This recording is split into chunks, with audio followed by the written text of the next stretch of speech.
এবং যারা মাজারে অ্যাটাক করবেন তাদের ব্যাপারে আমাদের জিরো টলারেন্স।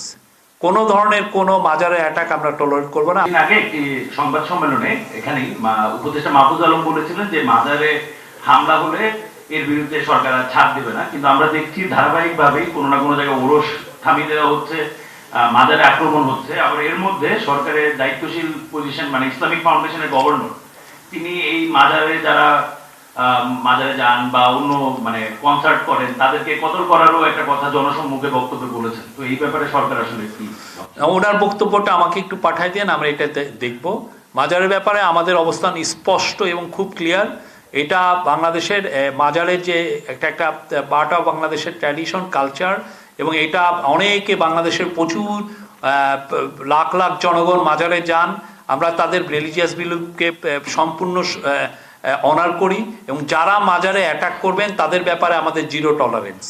কোনো ধরনের কোনো মাজারে অ্যাটাক আমরা টলারেট করব না।